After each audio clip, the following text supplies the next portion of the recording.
एक समय की बात है, गौतम बुद्ध अपने शिष्यों को प्रतिदिन प्रवचन दिया करते थे। दूर दूर से लोग उनका प्रवचन सुनने आया करते थे। गौतम बुद्ध लोगों को काम, मोह, लोभ, ईर्ष्या, अहंकार से स्वयं को दूर रखकर नम्रता, सादगी और सरलता से जीवन जीने की शिक्षा दिया करते थे। एक व्यक्ति प्रतिदिन गौतम बुद्ध का प्रवचन सुनने आया करता था। वह बड़े ध्यान पूर्वक बुद्ध के कहे हर शब्दों को सुना करता और प्रवचन समाप्त होने पर लौट जाता। लगभग 2 माह तक लगातार महात्मा बुद्ध का प्रवचन सुनने आता रहा। एक दिन प्रवचन समाप्त होने के बाद भी वह वहां रुका रहा। सबके चले जाने के बाद वह बुद्ध के पास गया और बोला, तथागत, मुझे आपसे कुछ पूछना है। पूछो, बुद्ध ने कहा। तथागत, मैं 2 माह से रोज आपके उपदेशों को बड़े ध्यान से सुन रहा हूँ। आपकी कही हर बात मुझे याद है, किंतु मेरे जीवन में उनका कोई प्रभाव नहीं पड़ रहा है। मैं सोचने लगा हूँ कि क्या मुझ में कोई कमी है जो वे बातें मुझ पर भावहीन है। बुद्ध ने पूछा, बालक, तुम कहाँ रहते हो? व्यक्ति ने उत्तर दिया, श्रावस्ती में। श्रावस्ती यहाँ से कितनी दूर है? व्यक्ति ने दूरी बताया। तो बुद्ध ने पूछा, तुम श्रावस्ती से यहाँ कैसे आते हो? कभी पैदल, कभी घोड़ा गाड़ी से, कभी बैलगाड़ी से। अच्छा, यह बताओ कि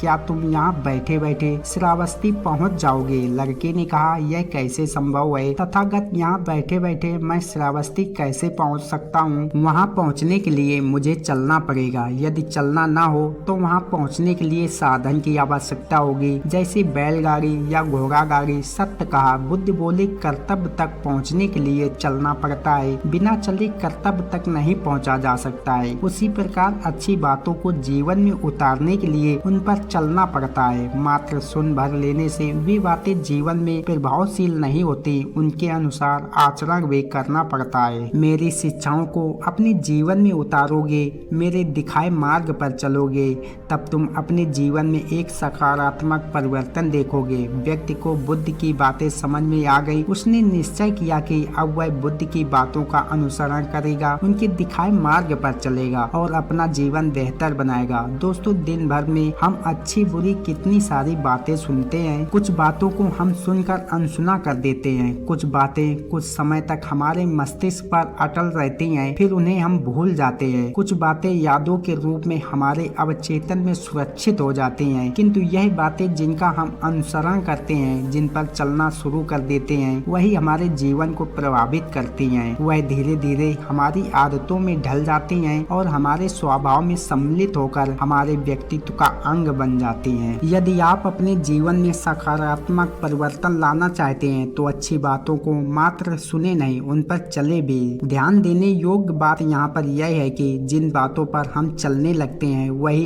अंत तक हमारे जीवन को चलाने लगती है। यदि अपने जीवन को श्रेष्ठ बनाना चाहते हैं तो किसी भी बात को जीवन में उतारने से पहले बुद्धि रूपी तराजू में अवश्य तौलें और उन्हीं बातों को अपने जीवन में उतारें जो आपके जीवन में सकारात्मक परिवर्तन लाए और आपके जीवन को बेहतर बनाए। तो दोस्तों, यह कहानी आप लोगों को कैसी लगी कमेंट में जरूर बताएं। धन्यवाद मेरे प्रिय दोस्तों। फिर मिलते हैं एक और नई ज्ञानवर्धक कहानी के साथ। तब तक अपना ख्याल रखें।